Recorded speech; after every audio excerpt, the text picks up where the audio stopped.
right, folks, welcome back. We're on episode 99. We're one away from the triple digits, which is pretty crazy because we've been pretty consistent at this, doing one a week. Every Tuesday it drops. We might have missed one in there somewhere, maybe not, somewhere in there. But we're on episode 99. And today we have a super cool guest, one of my good friends, Brandon Porter. He is out of, where are you out of? Oklahoma City. I have way too many friends in Oklahoma now. I know. I was like, I know more people than Brandon knows. But yeah, we have Brandon Porter with us today. He's a CEO of Champion Pest and Lawn. Runs a pest control and lawn care company down there, which is really cool. When we say lawns, it's not like he's out there mowing. He does a lot of first weed control, which is cool because not many other people have pulled this one off either. So, Brandon, thanks for being here with us today, buddy. Yeah, thanks for having me. Yeah, it's been, 2 weeks since we've been back? Yeah, 2 weeks since we were at AAC together. Yeah, that was fun. It was good to connect with you again and catch up and get you on the podcast, even though I've been trying for like 6 months probably. Yeah, quite a while. Yeah, but I'm glad to have you finally here. It's cool. But that conference was good. I liked it actually a lot. I didn't know what to expect going into it. I always just like, I can just take one golden nugget from there or meet someone that's really cool. And that's what it's about for me, building our relationships. You were there. Seth was there. Shane was obviously there. A lot of the normal guys, but it was cool to see you again. And again, thanks for taking the time to spend with us today. And quick question. If you and I were in high school together, Brandon, who is Brandon Porter as a junior or senior in high school? Oh, man. I don't know. You probably were the cool kid. I was like the jock on one side because I wrestled, football, the sports. And then the other side, I was in chorale, which a lot of people don't know. I was like advanced choir. So I was like on that side of the world too. So I kind of right in the middle. So I kind of hung out with a little bit of everyone. Yeah, I wasn't in any, well, I take it back. I was in golf. I did golf for a couple of years in high school. Yeah. I quit playing after high school for a while, just because we were playing every day and I got burnt out in it. So yeah. Do you play now? No, some when I'm forced to, but yeah, gotcha. I'd rather go grind and make money instead of for sure. Golf. So like during your summers off of high school, what are you doing in the summer? Are you working? Are you just hanging out? Yeah. So I started my first lawn business when I was 15. So I started mowing yards and just mowed. I'd mowed the whole block, so had like 50 accounts in my first summer, just mowing. You're 15? 50. I had 50 accounts my first year. No, but you were 15 years old? I was 15 years old. Yeah, that's awesome. How are you getting there? Like pushing it, or you have like I was a just wagon? pushing it down the road, man. Just push it down the road and mow them all on the way home. Just because you wanted some extra cash, or just because you wanted to work? What was it? What was the thing that drove you? And I just wanted extra money, So I've always had that entrepreneurial spirit, where I just always try to figure out how to make money. And yeah, so I did that for many years. And how long did you do that for? Probably 5 more years, and then sold that business off. And it was a decent sized company at that point. I always joke and say I was mowing, but I had to pay people to drive me around at a certain point because I couldn't drive, but I could make money. So. Yeah. But there were back when you started, was there anything online where you could measure properties from the home, or is that not quite there yet? No, not quite there yet. You're doing drive-bys, guessing on price. Oh, that looks like a $35 lawn. Yep. And then I got in with some realtors and got in with some builders. So I started doing some home builders properties and ended up doing a little bit of landscaping, ran a landscaping crew there for a while. And then man, I was done with it. I was like, I'm done with mowing. And people jokingly say, are you ever going to open a mowing division of Champion? I said, no, not for me, man. I got scars from that stuff. Yeah, I still get asked that question all the time too. I actually asked recently to get back in. I'm like, no, we're good. And then they're like, oh, what about plowing snow? You gonna do that this winter? Nope, definitely not doing that either. Those days, Jonas, are over. Those 3-4 a.m.s, 48-hour shifts, no thanks. Yep, work all day and then do paperwork all night. So yeah, well, plowing snow was seriously. I remember I think my longest stretch was like almost 3 days of just plowing straight. We got like 3 feet of snow, all within like a couple hour period. It was wild. Yeah, y'all get more snow there than we do here. Yeah, you guys get a couple ice events, like a year, and that's about it. Do you guys do anything in the winter? Do you guys just keep servicing all year long? We just keep servicing. We do wildlife, and then we keep servicing. We got our pest control, and so if it's too cold, your rigs are starting to freeze up, so you just pull off of that stuff. Like what, January-ish, February, right in there is when you usually get the bad freeze. And yeah, usually February, beginning of February is usually when we get hit. So then you sold the first company, and then you're like, do you have FERT on your mind at that point? Had you already started FERT? Nope, had not started FERT. I started FERT just 2 years ago. So you go right from mowing to pest, or do you go from mowing to anytime? I went from mowing to, I convinced my family to get into the medical billing side. So we ran a medical billing company for a couple of years. And so I helped them run that. And then still going? No, they sold it and sold out and got out of it. And then, and then in 2008, I opened my first Anytime Fitness. I was one of the first franchisees. Chuck and Dave, the owners of Anytime Fitness and Self Esteem Brands, they call me the OG. That's how they introduced me at conferences.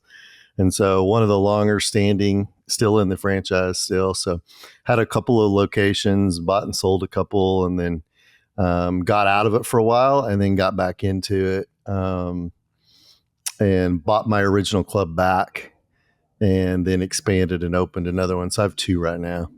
That's awesome. So question, like, this makes me wonder, you have a couple franchises doing well.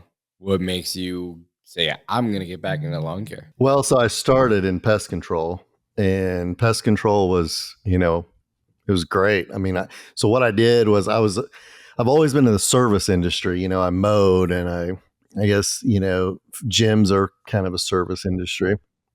And so my wife jokingly always says, if somebody makes him mad and he doesn't get the service he wants, he goes and starts his own business and starts a better service than everybody else. So I was frustrated at pest control in general for my own home, and was like, hey man, something's got to change here. Like, this can't be this difficult. And so did some research, had a business partner that was already in it at that time. He's on his own now. But we started Champion back in 2019, and and then he's got his own pest control company now. But I'm the sole owner of Champion. So because I looked at the name as Champion Pest and Lawn. Was it Champion Pest at first, and you added lawn care? It was actually Champion. It was actually Champion Pest Solutions for quite a while. And then I changed it a couple years ago to Champion Pest and Lawn, just because we were taking on the lawn side. So so that's. People always jokingly say, why in the world did you want to get in pest control when you were in the gym? Like, you had something sexy going over here, and then you want to go kill bugs, and I just love it. Like, it's so easy to grow. It's so it's easier compared to Anytime, or just in general? No, my gyms pretty much run themselves. I show up on a Monday morning meeting, cast vision, lead the team. I got a great team. They jump in there and do what needs to get done. And I show up at birthday dinners and cast vision. And that's about what my extent of what I do every day for them. So if you haven't heard about GorillaDesk yet, it's a super sick software. It's actually made by one of my really close friends, Chris Mareshi. So Chris built GorillaDesk to help streamline his own personal business over 10 years ago. But now GorillaDesk is used by over 4,000 companies. And today it's become one of the most premier platforms in our industry. So what's really unique about GorillaDesk is that it's a simple all-in-one solution that's really easy for your team to use. GorillaDesk offers a seamless onboard experience and best-in-class support with no additional cost. It's all included in your subscription. Inside the software, you'll find a whole suite of features, scheduling, invoicing, routing, and sales pipelines, integrated VoIP, text messaging, and pretty much all the automation you're going to need, and much, much more. So if you guys are still relying on paper or spreadsheets or fighting with an old software, I highly recommend that you guys check out Gorilla Desk. So we have a link in our description. Click on that, and it'll take you right to their free trial. Now let's get back to the show. Let me ask you this. What did you take away from any time as far as maybe business model, SOPs, whatever, that you could say, hey, like I want to do this, but in pest control? I think probably, the Anytime Fitness is it's a national brand, right? And so they understand brand recognition, they understand marketing, and things like that. So I had a solid marketing knowledge of how to do some of the marketing side before I jumped into the pest control world. So I think that really helped me tremendously. And if people always say, would you just open your own gym, or would you still do a franchise? I would still do a franchise in it for a gym model, for that model. It works. It's easy. They hand the playbooks to us and we run them. So yeah, it's a shortcut, right? Pay the dumb tax. And yeah, like, especially if you're just starting out, I agree. Like I've said this so many times, if I could go back, do something over again, I'd probably say, hey, I'm going to go work with, I'll just say Orkin or Terminix. Go run a sales team for them for X amount of period of time, learn the industry, and then go off and do my thing. Maybe whatever, you know what I mean? Or start my own branch or whatever that may look like. I probably would have went that route. Going back now, looking at it, do it all over again. But again, it's that knowledge curve that you cut off so much of it just by learning from people who have been there and done it at a big level, like an Anytime Fitness. They have everything in place, the training, the process, the procedures, the billing, everything's our call center. Like it's all done for you, for the most part. Yeah, for sure. So it's very, very interesting because I didn't know that about you until today. And I was doing some research for the podcast. Like that's really fascinating. When you first got into pest control, has it evolved, and in which way since when you started till now? Especially in Oklahoma, it's a market for sure. Yeah. So we just started basic pest control when we opened up, and now we're doing wildlife, we're doing attic restorations, we're doing gutter guards, we're doing weed and fert, and and so we're covering a lot of termite, we're doing all of that stuff. So I think it's grown quite a bit into what we service now and what we do. So yeah, started just basic residential pest. We're actually flipped right now. We're heavier on the commercial side than resi side right now, which is interesting. I hired two commercial sales people, and they've gone out and just taken over that. And so we'll flip it back to resi, next spring, but that's for the winter. We're going to push really hard for commercial. So yeah. What are some of the biggest challenges that you faced since you started? Like we've all gone through it. You seem to be more. As you continue to scale, you scale and you continue to grow, and you're growing at a fast pace. At least that's what we've done, what I've done. And, cash flow starts hurting you there for a while. I'm sure you felt that. Absolutely. Like everyone that's listening to has felt that at some point. The last podcast we were just talking about that. I remember early on in the business, like before, this is a long time ago, but like remember the bank called like, oh, well, payroll hit today and there's no money in here. And I ran home. Back then there was checks in the mail still, and grabbed a big stack of checks and brought it to the bank. So yeah, we've all been there for sure. A lot of things have changed with credit cards and file, ACH and blah, blah, blah. So it makes cash flow way easier, than back then. But yeah, it's still, as you're growing this fast, you got more overhead, marketing cost, and it all adds up, What are some of the biggest, like early on for you, what were some of the biggest mistakes you made right out of the gate? Probably a long list, but give me a few answers. Yeah, long list. I don't know. I was the guy that would say, okay, let's add this, let's add this, let's add this. And today I'm like, okay, hold on. Like I think you got to do what you do well and master that, and then continue to add those additional services. Instead, a lot of times we're trying to slap a Band-Aid on a wound that needs to be cleaned out per se, right? Yeah, and I think that early on, in the business stage, you kind of have to take on all the work because you just all you need is revenue, you need cash, right? So you're doing whatever you can, and I totally understand that. For the first couple of years, you build a little cash in the bank, and then you start telling certain customers no and blah blah blah. Unless you have some cash in the bank and you want to build it from day one, totally get that too. But yeah, so I think we've all been through there too, like just doing whatever job we can, adding every services we can, just to stay open. Yeah. Yeah. I think I'm more selective now than I was back then. Like there are just customers that are not the right fit, right? Or they're wanting something that we don't provide. And instead of me running and saying, okay, we can provide that, I can figure this out. It's more selective and saying, it's not where we shine at. So let's do what we do and do it really well. Yeah, I like that for sure.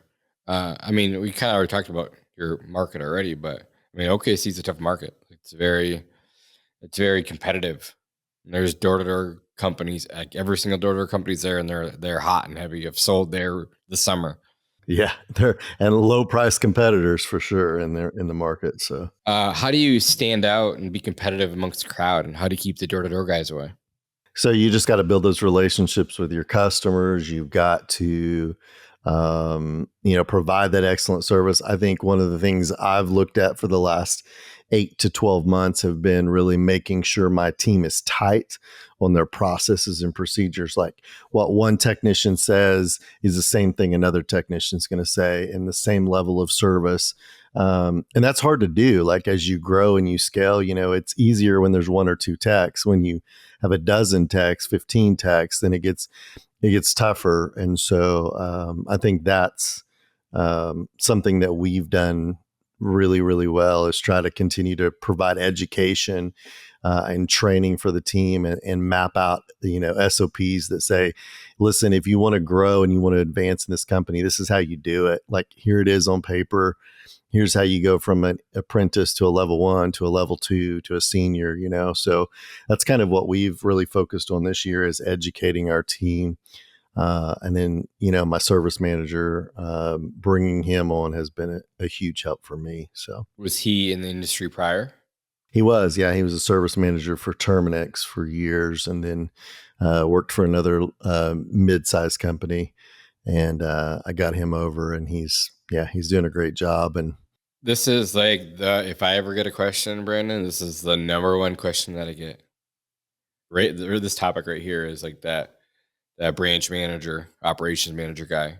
How did you find him? Walk us through that process. so, I literally fought myself to not hire that position for about a year and a half. Like I was like, I can do this. I can You wish manage. you would have done it sooner? Yeah, gosh. And so, we've got a great friend, both of us, Seth Garber. And Seth was always like pounding on me, Brandon, you got to make this hire. And I'm like, I don't want to pay that salary, and then did it. And so I just made the decision, like it was starting to exhaust me to work that many hours. And so, I started looking, putting my feelers out. I actually found him through a chemical rep that I've become great friends with. Okay, talk us through that. Like, I want to know like details. So, I'm a big relationship guy. Like I'm the guy that says, listen, I want to be friends with you, but I'm not looking for a transactional relationship. I'm looking for like, you help me, I'll help you. And it may not, it may be selling chemicals. It may not be. Right. And so, just built that relationship over time with him. And then, when I just went to him and was like, hey, I need a service manager, and I need someone that's got some solid experience. I need someone that's ran a, $6 million branch before. And he's like, I got two guys. And so he brought me two guys, and, they both fought me for a while. Like they were like, no, we're not moving. We're happy where we're at. We're happy where we're at. And I just, I went in and kept trying to build that relationship with them. Right. I remember something Kyle Waltz told me many years ago. He said, which is a wildlife guy. You know, Kyle. He's been on the podcast before. Kyle's a great friend of mine. Yeah. Yeah. And Kyle said to me, you have to build relationships before you can get what you really want to, your outcome to be. And so, I started building relationships with him, having conversations with him every week, a couple times a week. And then finally one of them's like, okay, I hear that this company's about to sell. I'm working to a private equity group. And he's like, I'm out. I'm coming to work for you. How long did you nurture that relationship for? How long do you say it took? 3, 4, 5 months. So, and I knew that he was the right guy. I was pretty sure of that. I just needed to convince him of that. And so a lot of the guys like that are happy where they're at, like, they're making a decent salary. They're happy where they're at. You got to find something, an opportunity for them to show that, hey, I've got something here that you don't have. And that's what he said. He said, I can see the growth potential at Champion. I can't see that at the place I'm at now. So that was his deciding factor. Where is it, like via phone calls, via text messages, emails, dinners? What did that look like? All of the above. So, yeah, like I get I mean, if that's not the number one question I get, I guarantee it is. It seems like it comes up all the time. Operation manager, branch manager in this world, ops manager, and like the lawn care side is like, where do I find this guy? Where do I find this guy? And it's like, it's not just one place, but here's a great resource that Brandon just said, and I love it. You get your suppliers, whether it's chemical or whatever, reach out to them. They know the people. When I was looking for sales guys, I did the same thing. When I was looking for companies to buy, who do you think I went to first? My suppliers, because they know all of them. They know who's getting ready to retire. Same thing I did. It's so smart.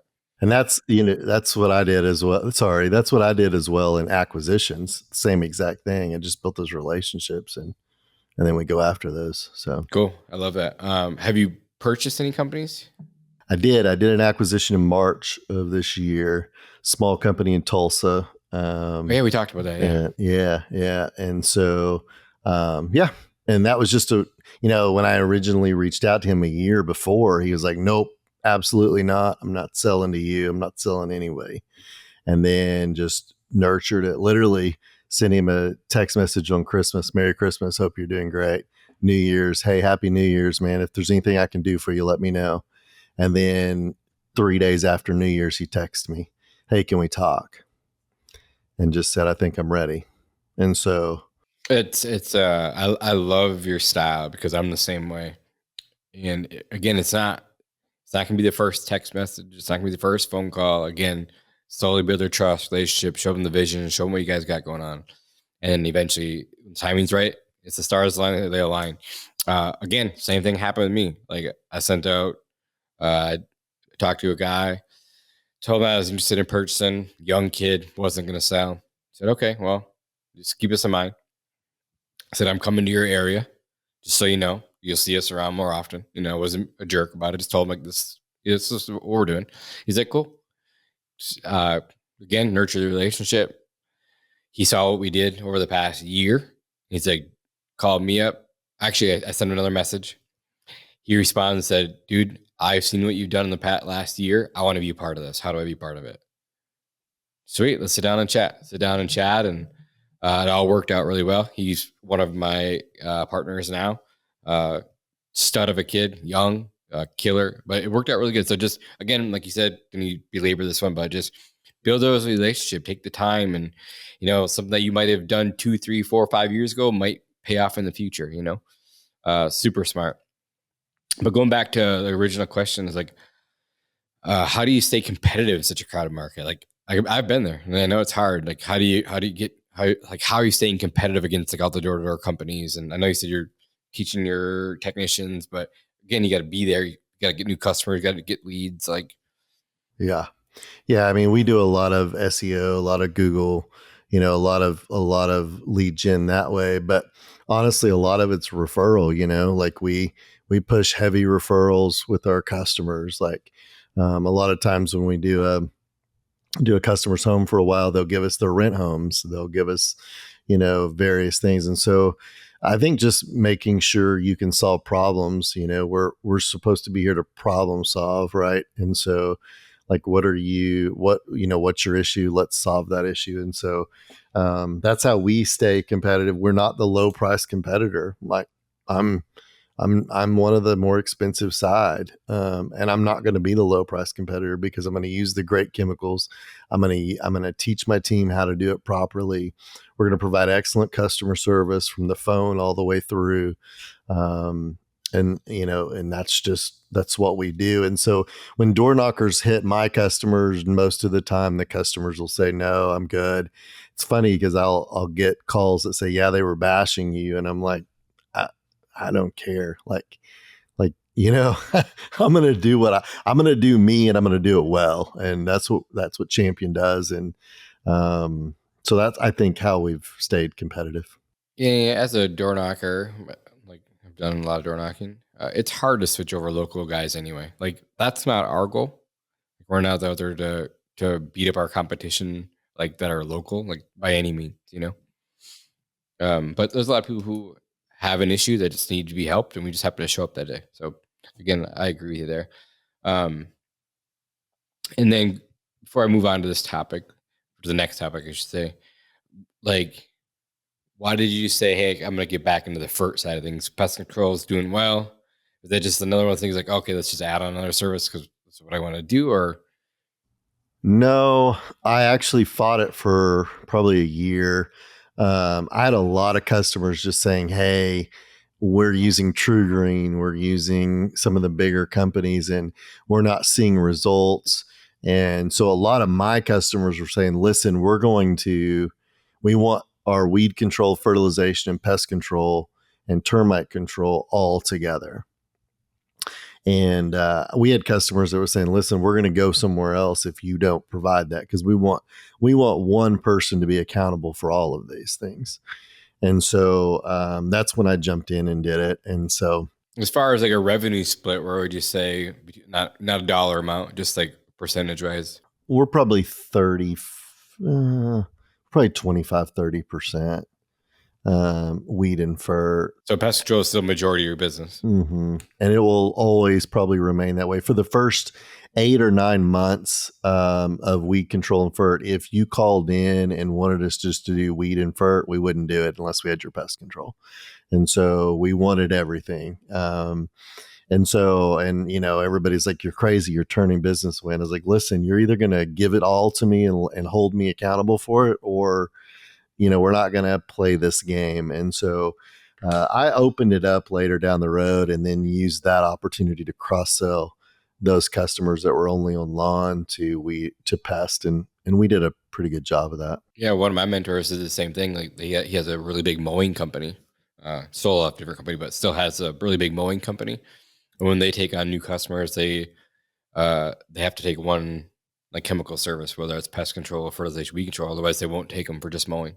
And it's for many reasons, but like he said, like if you're doing their FERT or not doing their FERT, and you show up and you're mowing their lawn looks like shit because of the other provider that just looks bad It's on your his name, fault. his truck. Yeah, his trucks are there, So Yeah. So I definitely see that as a great strategy, especially going into it. And then nice you open it up so you do some FERT weed control. As far as technicians, are you having we kind of talked about this too a little bit already. As far as technicians goes, do you think it's a different technician for like lawn and pest, or is it the same? Do they do some crossover? There's some crossover. I have a couple of guys that will cross back and forth. The lawn side has been tougher to staff, in my opinion. I don't know if you've felt that way, but I do actually. it's just a different type. You're pulling hose all day. You're on a rider all day. You don't go in people's homes. You don't interact with a lot of people. And so it's just a different. So I have a couple that are cross trained for both. And one of them was in L&O before he got in pest control. And then, so he already had the knowledge when he came to me. So I kind of bounce those guys between the two, but I have my dedicated lawn guys and then my dedicated pest guys. That's what we have too. And we have a couple that can do both, but relatively they're on lawn or pest, not both. We have one girl that loves to do pest control, really good at lawn. So she does a little bit of both, but otherwise they're separate for us too. But they're all certified in all categories for us. So if we need them, they can jump in and help out. How do you like? I know because we're on the staffing thing right now. How do you retain your guys? Like, how do you keep them there outside of money? Yeah. That's something we've really been working to build. I mean, I provide health insurance and benefits. I pay their health insurance at 100%. So, huge bonus for them. And then we run challenges and things throughout the year to give them, I'm pretty competitive on their upsell, cross sells. So I really push that hard for them to do. Like when you find problems that are not a problem we're supposed to already be there to solve, you need to use that opportunity to introduce a new service to that customer. And so I'm pretty competitive on those numbers as well. So I think those are the things, you just got to keep moving forward. Like there are days that it's exhausting to lead the team, right? And but I think just providing a great atmosphere, a fun atmosphere, but like we work and a lot of guys come on to my team and they're like, dude, y'all work a lot of hours. Yeah, we do. Yeah, we do. So And then now it gets me thinking again. So client retention is super important. And I can imagine at any time, and this is just me guessing, I could be totally wrong. I feel like retention on the healthcare side is probably not great. I could be wrong. Like it just seems like there'd be a lot of people like just come and go to the gym all the time. Because you and I are consistently at the gym. You watch people come and go all the time. So it's just me thinking like out loud. yeah, the gym is a harder retention number. So what have you learned when it comes to retention from the gym side, maybe that could help you or us, our listeners, on the pest control side? What can we do to keep those people in the door longer? Keep them engaged. So, a lot of times people go and sign up with great motives for a gym membership, right? Like, I want to get first fit. of the year, Yeah, it's the first of the year. And so they run in, they do it, and then they show up a couple of times, and then they fall off the planet. And then they pay for 12 more months of their membership, and they get annoyed when it's Christmas time and they have no money. And so they're looking for ways to cut. So then they go cut a gym membership, right? So what we consistently do in the gym world is keep in front of that customer. So our coaches, so we have a huge coaching program where we're like, hey, even if you're not paying for personal training, there's somebody following up with you and checking on you and trying to hold you accountable. Hey, we haven't seen you in the gym in a while. Is this via text message? Is it automated? This is via text message. This is automated emails. This is we have an app that the franchise has built that we can push workouts to them and things like that. So any way that we can keep them engaged, they'll continue to come to the gym. So it's the same thing in the pest control world. Like, and this is what I'm harping to my guys, like take pictures of what you solved the issue. Listen, you had this many webs on your house. Now you don't have this many webs on your house. Hey, I noticed these things, put it in their notes. Like show the value. Yeah, their note shouldn't be one liner and then their invoice at the bottom. Like their total should not be on the first page. It should be on the second page, because you gave them enough information. You showed them enough pictures and value. So I think we have to provide value. I think that's what you and I do really well in our businesses is provide value to our customers versus some of the larger companies. It's just about volume, volume, volume. My guys are not doing 20 stops a day. They're not doing it. Yeah, and we've gone through this process. Like we've gone through the growing pains, right? We want them to do a good job. We also want to see their revenue for the day be high. So we've actually had them do 20 jobs before, or 22 jobs, and although they make good money, or callbacks to a skyrocket. So then you dial them back. Okay, well, from this period to this period, you only get 10 to 12 stops a day, maybe 14.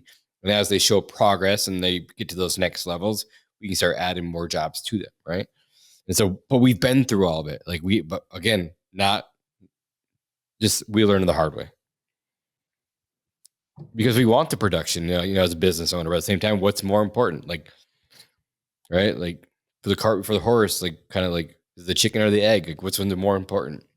Is it revenue per day or per stop, or is it quality?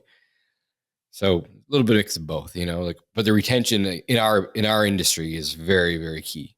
So so emails, text message, your apps that you can text alerts or notifications, push off workouts too. How could like notes inside this doesn't matter, but what software do you use? We're on Field Routes. Okay, so yeah, you just leave it in the notes. So what else outside of that do you think we could do as a company to make sure that our customers stay longer? Education is one. Education is huge. I think you and I talked about this a little bit when we were at the last conference. There's a huge piece to the weed and fert side that, like if I fertilize and I do if I put a pre and post down and fertilize and you don't come back and water it in a reasonable time, it's just sitting there, right? And so, and we've got customers that refuse to water. Well, you've got to do your part, but we've got to do our part. So I think it's a lot of education, Especially on the lawn care side. Yeah. And even on the pest side, like what's that? Is that mouse or rat going to die in that rodent box? No. Is it going to capture die them? inside the walls? Yeah. Yeah. And so a huge amount of education in this. I think we have to continue to push that out. And, we do something cool in Christmas time. I give everybody stacks of Christmas cards. Each technician handwrites a Christmas card to that customer and leaves it at their door or gives it to them. And it's been a huge, everybody looked at me like that's the craziest thing I've ever heard.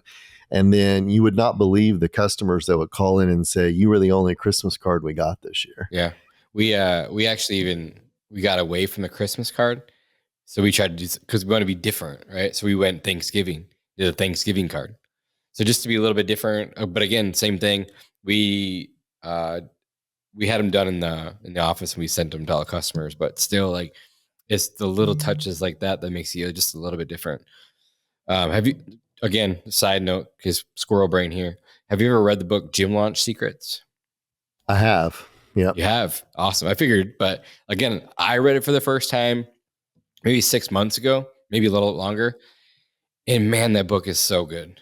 Yeah, it's packed. It is with like so many golden nuggets. If you guys have not read this book, you have to go read this book. And yes, it's about gyms, and yes, it's Alex Hormozy, but you can apply everything. There's like one chapter, like chapter 8, that had to do with like workouts. That has nothing to do with business in general. But outside of that, the book was awesome. I've been on a big Alex Hormozy kick this year. So if you see on it's just one of those things. I think majority of entrepreneurs that like love the sales and marketing, they probably attracted to him quite well, But yeah, it's really good. So Christmas cards, notes, education, anything outside the box that worked really well for you? I mean, those are the things we've kind of shined in, like, and we don't just send a mass. We're not, these are like champion logoed, flip over on the back. The tech is literally filling it out in their truck as they take it up there. And so I think that just speaks volumes. Yeah, I do really love that. Even with like your welcome package, we kind of do the same thing, like have the text presented at the door. And yeah, I love that too. Again, just get that feel like we're here for you, for a long haul. We don't just your customer for this year. It's for a lifetime. Yeah, for sure. What's been switch gears a little bit because I'm just thinking through. What's been some really good advice that you've been given? Like you've been through a lot of businesses, like you own multiple ones. What's been some great advice that you've been given along the way? Oh man, that's a tough question. I have a few things that stuck out in my brain, like 3 things that I'll never forget. Like one is like early mentor, which you didn't even know I was a mentor. He's like, you have to have a hitch in your step. I didn't really care back then, but now as I'm older and I like got older, I'm like, I get it. Like I'll never forget that. I was building houses at the time. I didn't know it. Like I was just a young kid, but then as I got older, I'm like, I know what he meant, and I'll never forget it. Yeah. Yeah. I think, just stopping and enjoying life. I think as business owners, we spend so much time grinding that we forget there's other people around us. There's other things you should enjoy in life. And, what is my hobby? I love to work, Yeah. well, We talked about that at the yeah. conference. Like, what do you like to do? I'm like, nothing. What do you like to do? Same. And so, just, stopping and per se smell the roses in life. So Yeah, that's good. And you have kids, right? I have 3 girls, all Three. girls. That's right. 3 all girls. Same with me. 3 girls. I knew that. Yeah, all girls. And so like finding that balance, and I don't think there ever is. Like I'm not a work-life balance kind of guy. It's probably never going to be a work-life balance. It's like one or the other for a long time. And it's obviously you have to put time into your children too, but especially early on in the business, like you're working a lot. You have to. It's what feeds your family. So I think each week's probably a little bit different. I don't think there's ever a complete balance ever, in my opinion. No, I don't think so either. I mean, um, I just, some weeks I can spend more time with them than others. And so some weeks we have to, right? Like my wife's out of the country working to this week. So like, I'm daddy daycare all week, so, school and sports and we had homecoming my daughter's freshman, so it's their first homecoming. Then we had homecoming game, and then the dance, and then my youngest daughter had to walk with her. So it was fun. It was great. I loved every minute of it. But yeah, it's just part of that work-life balance. Again, it's one thing or the other. Yeah. How old are your girls again? I have a 6, an 8, and a 12. Yeah, I think we talked about that. I know we did, because I have a 14, an 8, and a 5. Yeah, it's crazy. It's wild, hey? Crazy. Yeah. But again, I love being a dad, so it's fun. I think it's one of the things that, thinking back, like what I wanted most out of life, like even when I was young, I just always wanted to be a dad. I don't know. It's just one of those weird things. Yeah. They're fun. They are fun. And like, because you have to be a leader at work and you have to be a leader at home, and trying to read books about being a leader at work, and then trying to read books about being a good parent. And so there's a lot to it for sure. What are some big setbacks that you might have had, maybe even not this year, but in the past couple of years, that you learned a lot from? Being too aggressive at times with, as far as like building and growing. Like sometimes, you gotta map it out, and sometimes I'll go all in, right? Yeah. For sure. Yeah. Now we're at, well, holy crap, we grew 75% this year, and now we still have a cash flow problem. What just happened, And so like that's, some of it is like taking a step back and preparing instead of just going. So you mean that marketing budget? Do we actually have to follow that budget? Yeah. Yeah.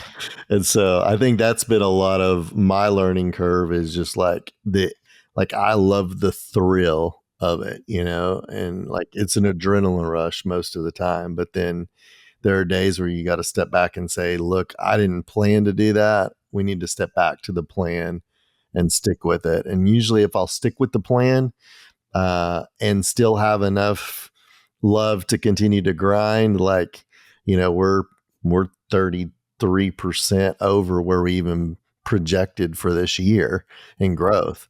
And, Seth was like, holy crap, like you got to remember you were going to be here, and you're going to end now here.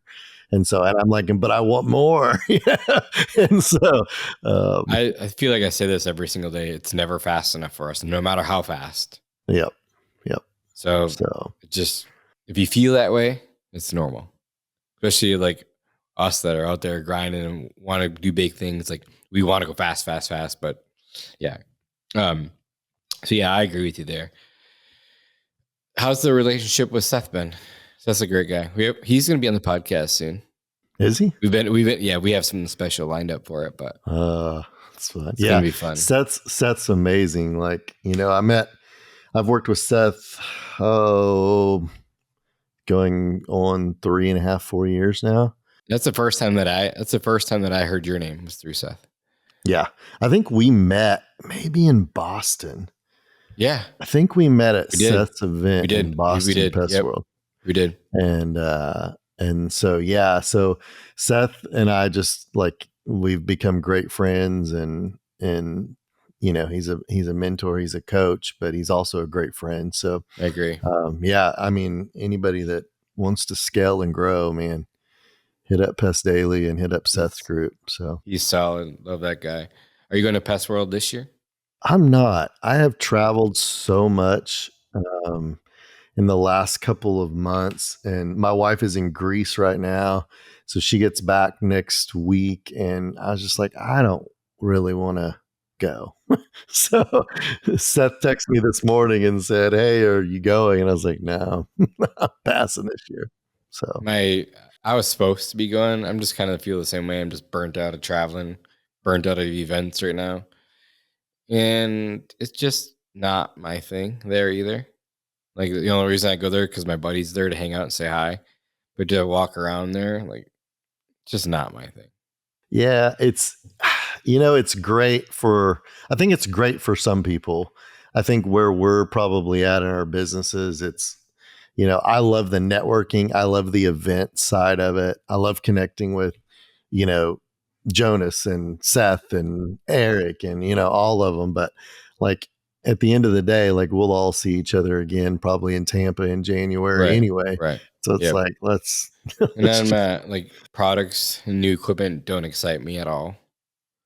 Like just as long as it works, I don't care what product we use, like as long as, like it works, the machine, backpack, whatever it is, like we're using, as long as it works, I don't care what brand is on it. Just give me good service. That's all I care about. I agree.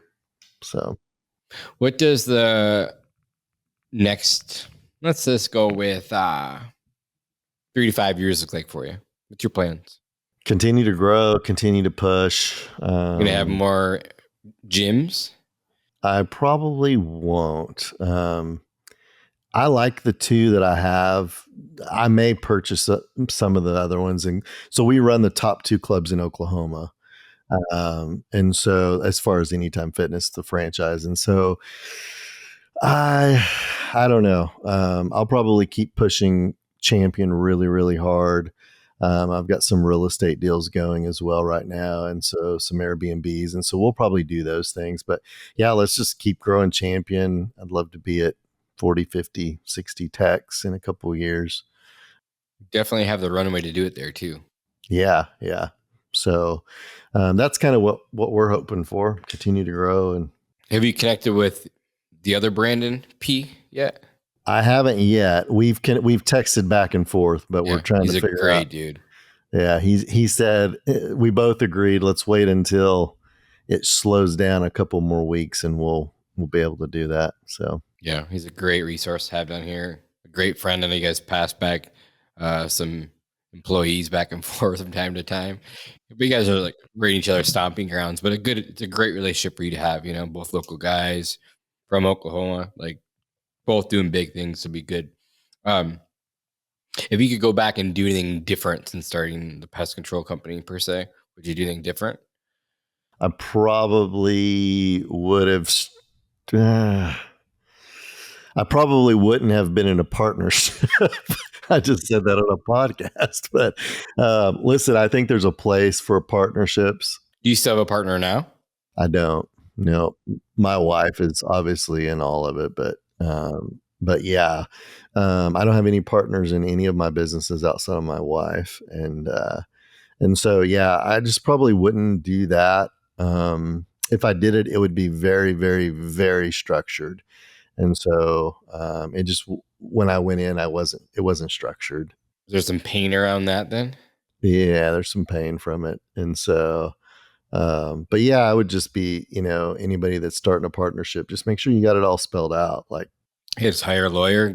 Yeah. Hire a lawyer. So when Phil was talking 2 weeks ago, was it just hitting home for you? Yeah. Well, yeah. And Phil has helped me through some of that. Well, as well as several other attorneys. And so, but yeah, that's the thing I probably wouldn't have done. If I was going to go into a partnership, it would have been very, very defined on how to exit and how to do those things. And I learned a lot from that. So, are you a reader? Not much of a reader? Podcast I am guy? a reader. I'm a podcast guy and a reader. So give me your top two I don't care about books. Just say, give me some books that you like. I'm a big Good to Great fan. I think that's a good book. That's a good book. Man, there's a lot of them. We already said Gym Launch Secrets. That's for me. It's up there. It's so good. I think it's probably pretty high up there. $100 million offers and leads. Again, good books. Yeah. Rich Dad Poor Dad was a pretty good book. It was a good book. And I probably haven't read that in like 4 or 5 years. Actually, I remember when I first started Turf Badger, I was servicing houses at the time listening to that book. Yeah, it's a great book. But yeah, I haven't read it in a while. So I have my stepbrother and one of my best friends from high school. They started a cleaning company together, and he just stopped by the other day. And he's like, "Hey, I'm reading reading Rich Dad Poor Dad." He's like, "God, I get it now." I was like, I need to go back and listen to that again. I think it's one of those books or reads or listen to that you read it at a season in your life and you retain certain pieces of it, and then when you get into a different season, it's like it just hits different.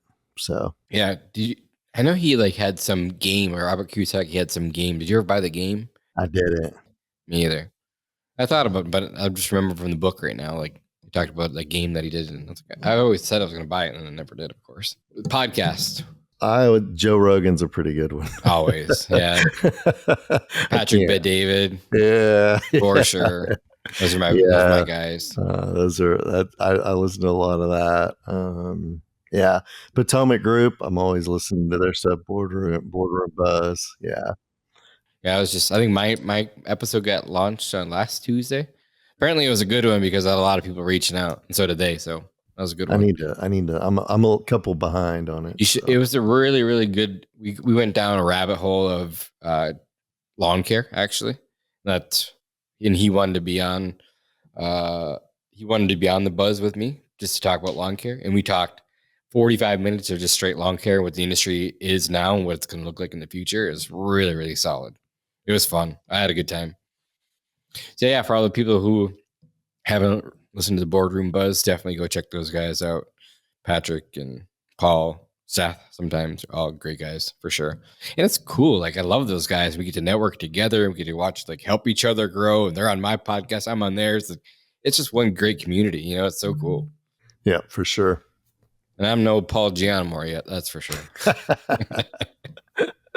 He's a G. Paul's a cool dude. So. Yeah. Any advice for people that are just starting out to end the show? Yeah, set your vision and follow it, and don't let up. Like, keep grinding, even when it's discouraging. Yeah, keep consistent, keep grinding. Remember your why you do what you do. Any routines that work for you? I'm a routine kind of guy. Yeah, I'm not a routine guy. Like, I'd be easy to kill. I'll be honest with you. If you wanted to murder me, it'd be super easy because I walk out at the same time, at the house, the gym, the same time, like clockwork. Yeah, you might not be able to find me because I'm not a routine. And I mean, I have my certain things. You can usually find me here at these times, but yeah, I don't do routine. So, well, that's awesome. We and I will have to definitely catch back up here in next 6 months or a year. Get you back on the podcast. See what things are going. I know you'll be halfway to your 50 to 60 texts by then, I'm sure. So I'm excited to watch you grow. I'm excited what you've accomplished already. It's been fun. It's been fun to watch from afar because I get to see what you're doing too, and it's great to have the relationship that we have now to bounce the ideas back and forth. What's working here, what's working there, and I should be in Tulsa here again soon, and I'll make sure that we get together and have lunch or dinner and hang out for the night or something like that. Let's do it. Cool, man. Again, thanks for your time. Thanks for your friendship. It's been fun. I appreciate you. Okay. Thank you. All right, buddy. See you. Bye. Hey guys, thanks for listening to another episode of Pest Control Millionaire. We don't charge any money for the show, obviously, but the podcast isn't free. You can pay for the podcast by sharing it with your friends and your family. So please like and subscribe and give us a 5-star review on your favorite podcast app. These things make a huge difference for us. If you have any specific questions you want answered about the business or your life by me or my guests, send an email to info@pestcontrolmillionaire.com. And if you want to get in touch with me about any personal business coaching, check out our website at www.pestcontrolmillionaire.com. Thanks again for listening, and I'll see you guys again on the next one.